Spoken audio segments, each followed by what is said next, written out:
Good morning. This is the Paradise Unicorn Priestess bringing you day 89 of A Course in Miracles, the Yin translation, where we use female words. This would be March 30th, if you're starting at the new year. Waking to redemption. It is impossible not to believe what you see, but it is equally impossible to see what you do not believe. Perceptions are built up on the basis of experience, and experience leads to beliefs. It is not until beliefs are fixed that perceptions stabilize. In effect, then, what you believe, you do see. That is what I meant when I said, "Blessed are ye who have not seen and still believe."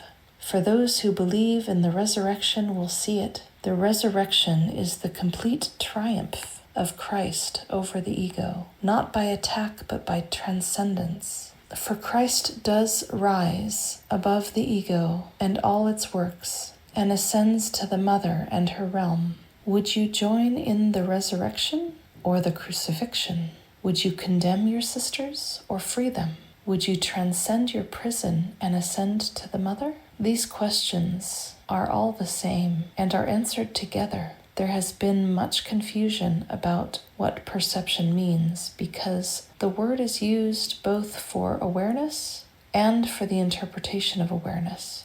Yet you cannot be aware without interpretation, for what you perceive is your interpretation. This course is perfectly clear. If you do not see it clearly, it is because you are interpreting against it, and therefore do not believe it. And since belief determines perception, you do not perceive what it means, and therefore do not accept it. Yet different experiences lead to different beliefs, and experience does teach. I am leading you to a new kind of experience that you will become less and less willing to deny. Learning of Christ is easy, for to perceive with her involves no strain at all. Her perceptions are your natural awareness, and it is only the distortions you introduce that tire you. Let the Christ in you interpret for you, and do not try to limit what you see by narrow little beliefs that are unworthy of God's child. For until Christ comes into her own, the child of God will see herself as motherless.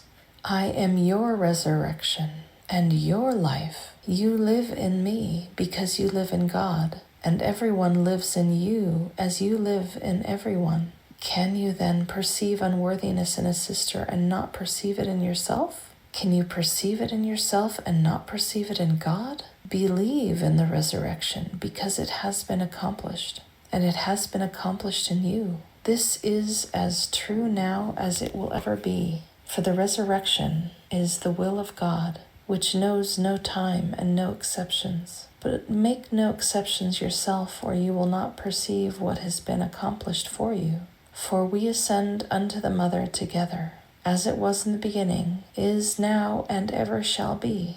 For such is the nature of God's child as her mother created her. Do not underestimate the power of the devotion of God's child, nor the power the God she worships has over her, for she places herself at the altar of her God, whether it be the God she made or the God who created her.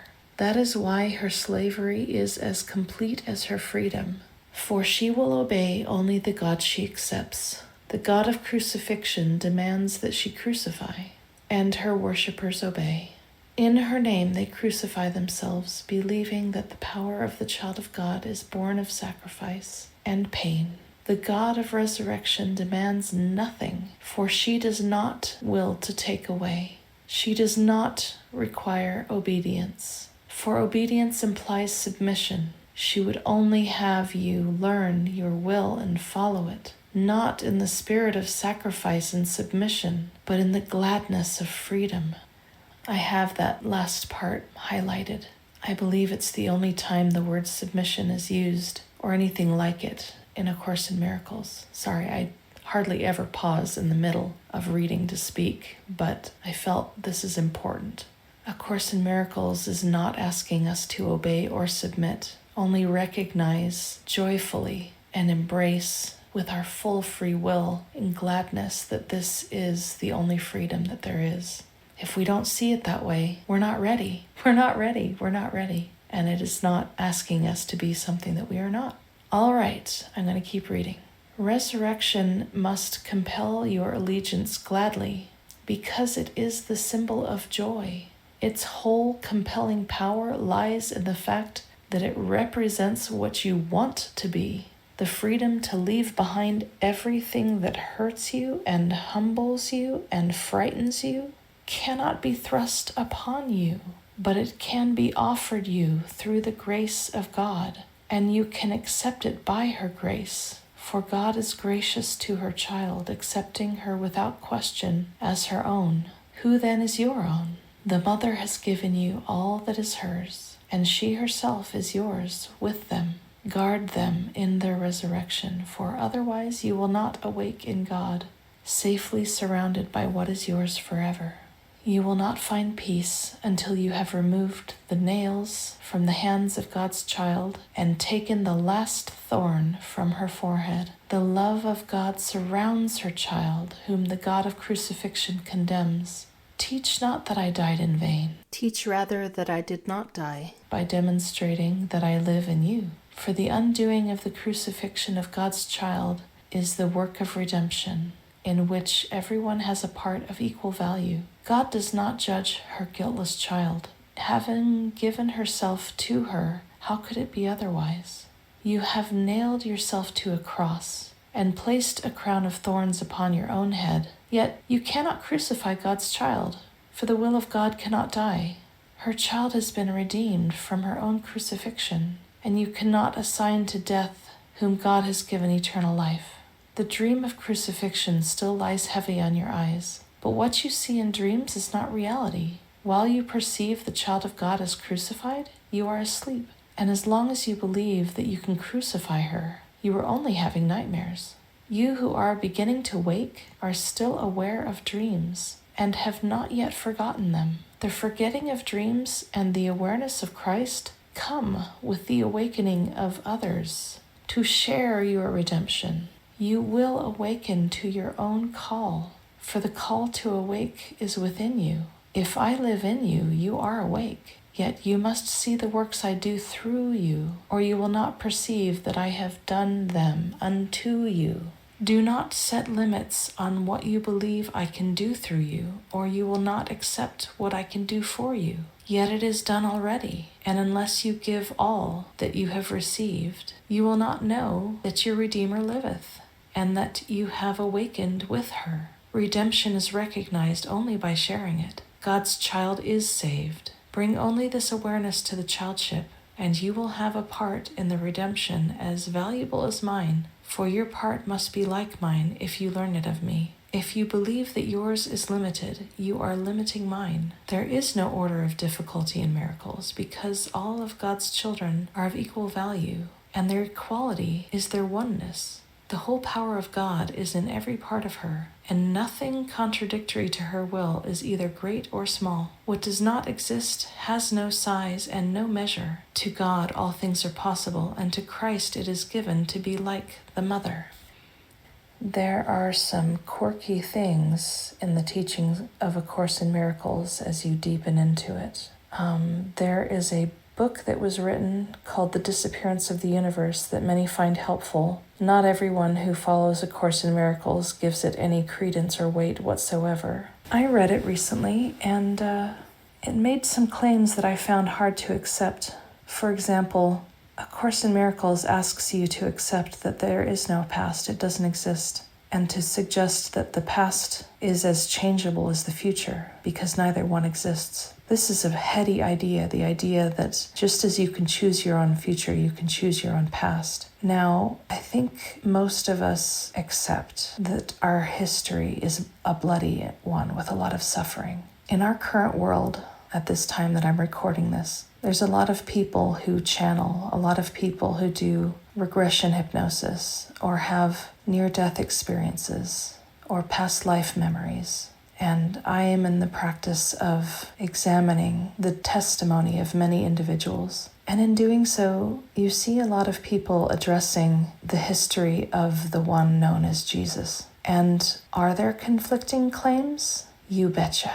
Now, if you really take what A Course in Miracles says literally as truth, that there is no past, then we invent our past just as we invent our future by how we live the present moment. And I have this interesting theory. So some of the stories concerning the past, that is Jesus, claim that the crucifixion was an illusion and Jesus was not crucified at all, but went on with spouse and children to live a very old life in the Far East. I just want you, dear listener, whoever you are, to consider this possibility that we will not know true peace in our present until we receive a past that is only peace. This is unthinkable for most of us right now. Just as we cannot see a present where there is no war on the planet Earth, because anytime we turn on the news or Google the news or talk to a friend or a stranger about the news, we will find evidence of violence in our present moment, except that I suppose technically it's the past by the time we hear it.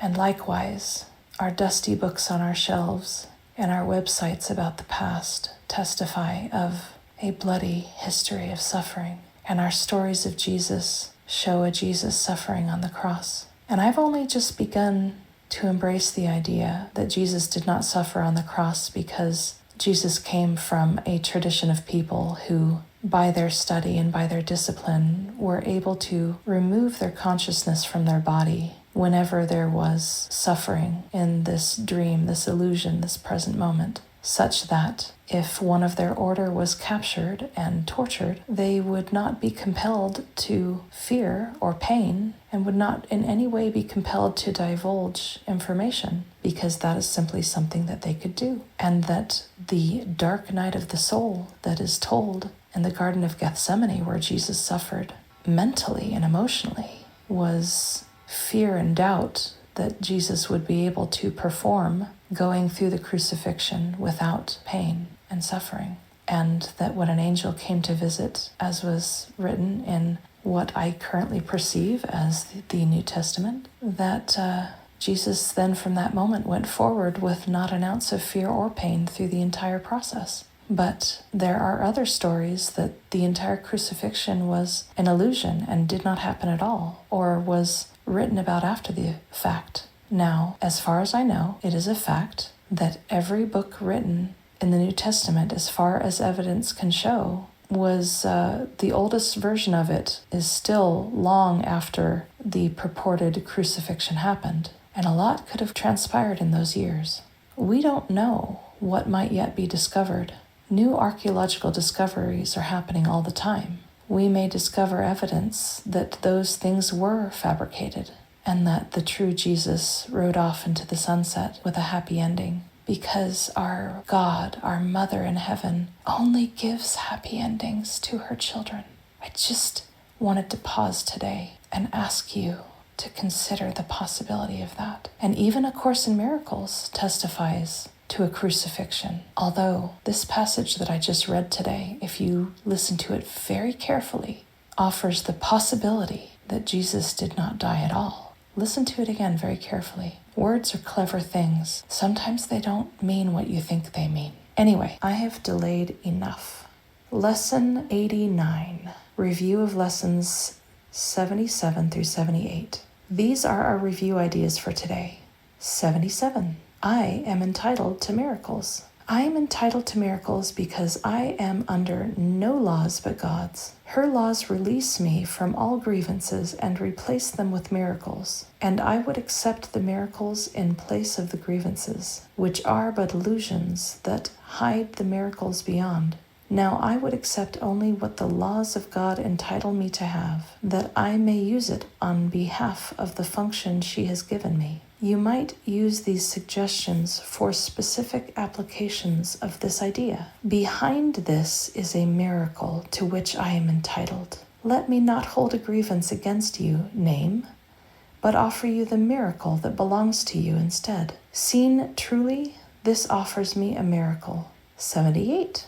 Let miracles replace all grievances. By this idea do I unite my will with the Holy Spirit's and perceive them as one. By this idea, I do accept my release from hell. By this idea, do I express my willingness to have all my illusions be replaced with truth, according to God's plan for my salvation. I would make no exceptions and no substitutes. I want all of heaven and only heaven, as God wills me to have. Useful, specific forms for applying this idea would be: I would not hold this grievance apart from my salvation. Let our grievances be replaced by miracles, name. Beyond this is the miracle by which all my grievances are replaced. Okay, happy pondering and happy practicing.